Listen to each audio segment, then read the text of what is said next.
Ideas have consequences, and bad ideas have bad consequences. These words from Charles Colson are being demonstrated in viral proportions today. Dangerous ideas have infected the lives and minds of young and old. They grow undetected until they blossom and manifest themselves in a display of lives that lack meaning and a society exploding in violence that leaves people puzzled and looking for an explanation. In the context of looking at Creation Week, I wanted to address something before we get to the rest of day 6 and the creation of mankind. A person would have to not be paying attention to realize that what the Bible says about creation is openly doubted and ridiculed today. And the main adversary to the creation narrative of the Bible are the ideas born out of the work and concepts brought forward by Charles Darwin. And at the heart of his theory is his proposal surrounding the idea of natural selection. So today, we will look at what that is and why it matters. Today, truth is denied, ignored, and resisted with open hostility. Yet in life and in times of crisis, we discover that truth matters. Just last week, two things happened to me that stirred me to take up some time and address the subject of today's Truth Matters. Rather than just simply moving forward with the creation of man on day 6, I wanted to look at this. The first was a conversation that I had with my almost 7-year-old grandson. He said, "You know, Papa, dinosaurs had feathers," and I quickly looked at him and he stopped. I said, "Dinosaurs did not have feathers, and there are no dinosaur fossils with feathers. That was only in a movie." "Yeah, but science," and with that comment, we then began a lengthy conversation about science and what they say and why we should be careful about simply accepting what science declares to be true. The second thing that happened was somewhat in the same vein. I was listening to a podcast and the speaker was commenting on a movie that he had seen. It was named Jurassic World Dominion.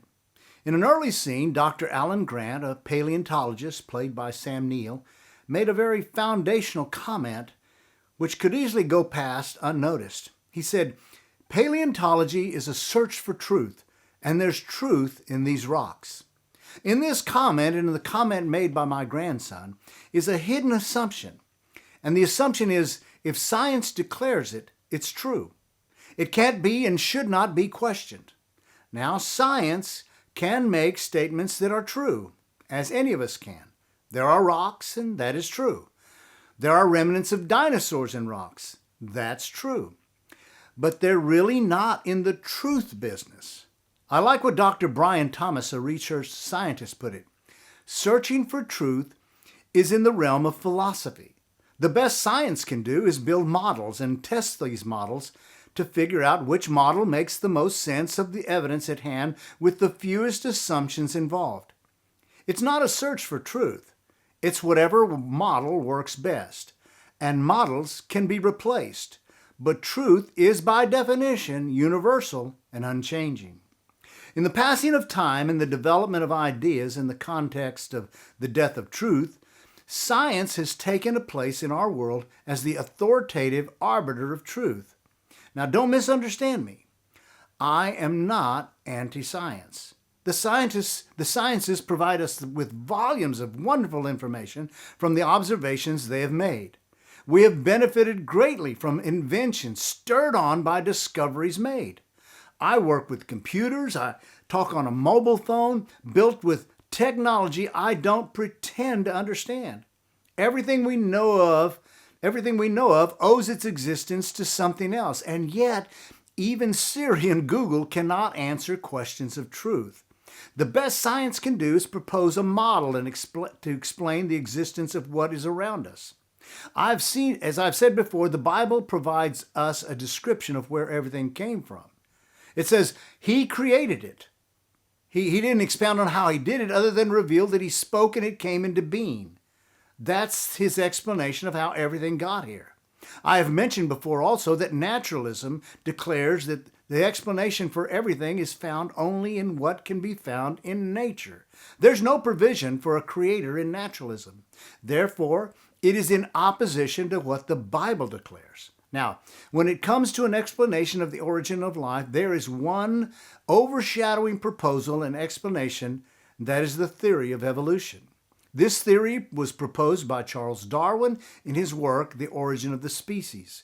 In simple terms, he proposed that life evolved in a progression of small steps and life developed through the aid of what he called natural selection.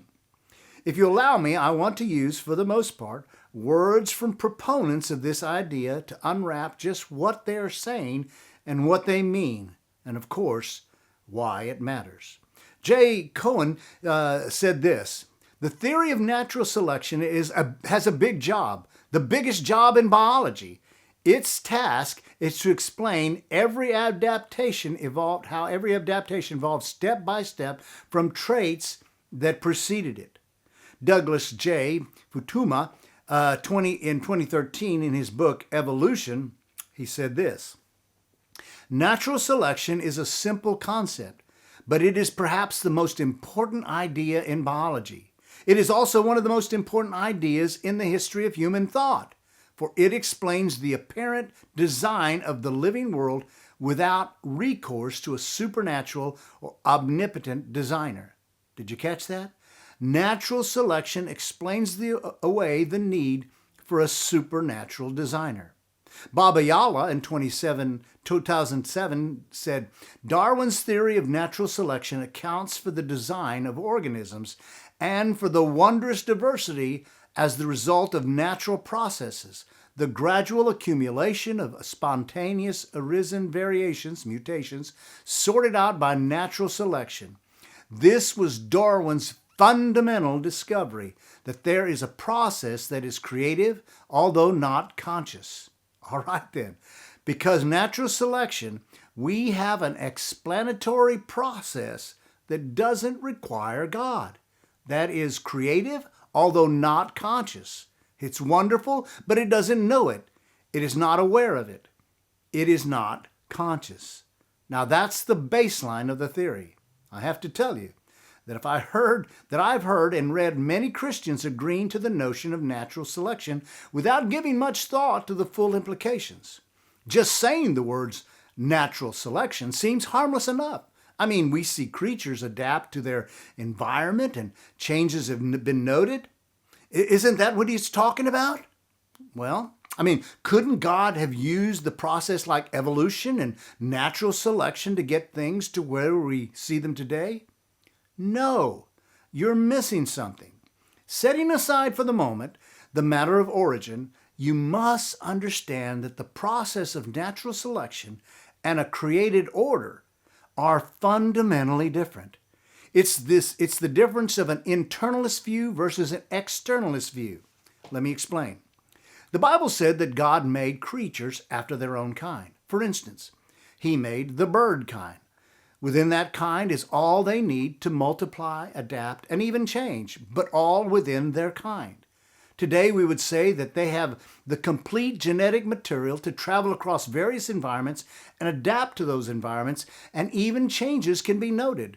But they remain birds. Any change that occurs in them is created by what is within them. They are designed that way. This is an internalist view. Natural selection says the opposite. Natural selection proposes that changes happen not because of what is within an organism, but because of the action of nature from without. The environment, nature, is what causes the change, and that change knows no such boundaries. The forces of natural selection move beyond boundaries to create a progression whereby it moves from fish to philosopher.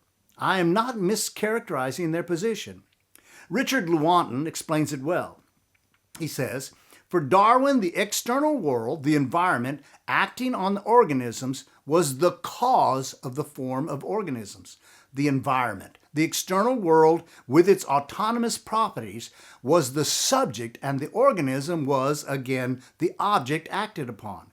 It is from this view of environment as the cause of organism that the entire corpus of modern biology arises. Mark Kirschner explains it more. He, Darwin, accepted the view that the environment directly instructs the organism how to vary, and he proposed a mechanism for inheriting those changes. The organism was like modeling clay.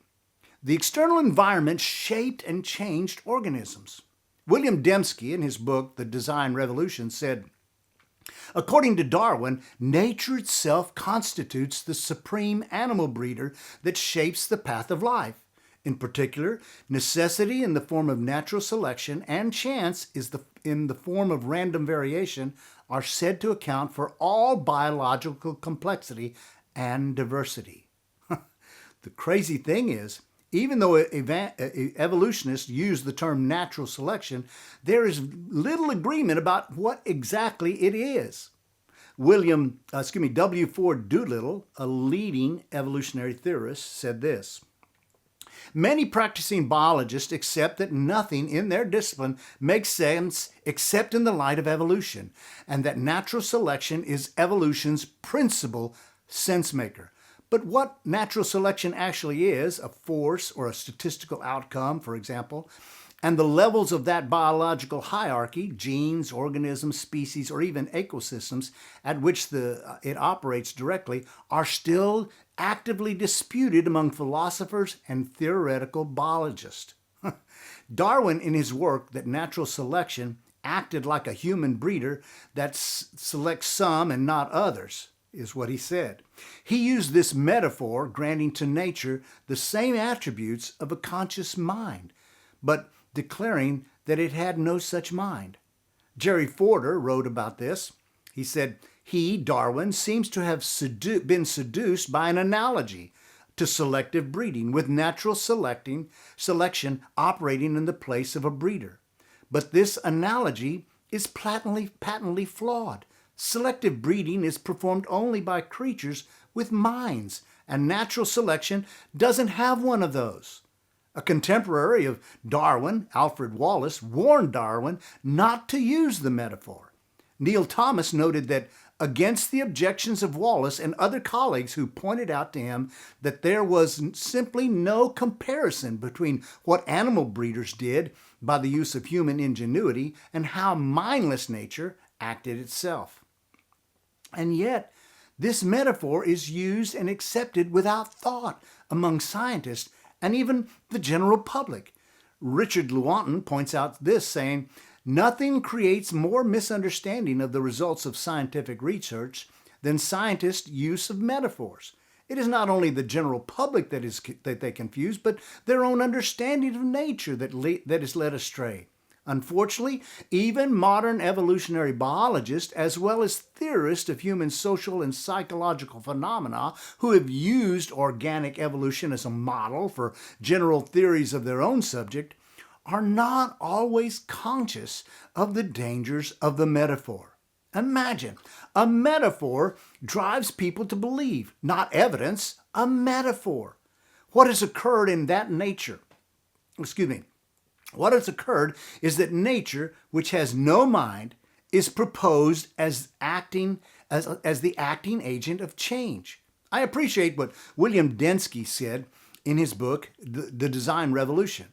In ascribing the power of choice to unintelligent natural forces, Darwin perpetuated the greatest intellectual swindle in the history of ideas. Nature has no power to choose. Nature is proposed as the agent of change. Dr. Brian Thomas said, speaking about the metaphor of natural selection, it is a cleverly cloaked agency hidden inside of an analogy. The writings and implications of Darwin's proposal introduces natural selection. Why? In order to eliminate the need for a creator. As Daniel Dennett put it, by executing God's traditional task of designing and creating creatures of both great and small, it also seems to deny one of the best reasons we have for believing in God. The idea that natural selection has the power to generate such sophisticated designs is counterintuitive. It doesn't make sense that mindless nature can create with sophistication that we witness all around us. It is counterintuitive, and yet it does allow existence without a creator to answer to. Now, again, I'm not against science, but I will not accept an idea born out of a desire to evict the creator whose handiwork I see all around us. I'm not against science. I go to doctors, but I will not accept a model that says amulets and crystals or healing auras can heal me or heal my physical body. I'm not against science, but if science tells me that raw, mindless nature created everything, if it demands that I accept a model that has me believe something that's counterintuitive, a counterintuitive metaphor, I will not. You want to know the model I most trust? I believe God. I believe His Word. He's very honest and straightforward about the nature of things around me and the realities within mankind.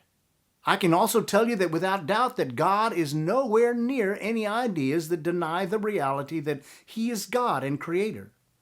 Romans 1:18 through 22 says it very clearly. For the wrath of God is revealed from heaven against all ungodliness and unrighteousness of people who suppress the truth in unrighteousness. Because that which is known about God is evident within them, for God made it evident to them. For since the creation of the world, His invisible attributes, that is, His eternal power and divine nature, have been clearly perceived, being understood by what has been made, so that they are without excuse. For even though they knew God, they did not honor Him as God or give thanks, but they became futile in their reasoning, and their senseless hearts were darkened. Claiming to be wise, they became fools.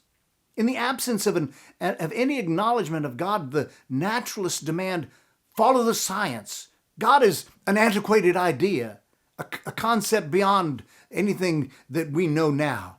You don't need Him, and make no appeal to such an idea. That's simply foolish. Nature needs no God. But I believe God. You may think me simple-minded, but I think of it as singularly focused. For He who made the heavens came to us to rescue us from ourselves. He told us how everything began, and He has revealed how it will end. I will choose to believe Him. I will not believe a model constructed by persons in order to explain away God. Instead, I will model my life in keeping with the truth. Why? Because I know the truth matters.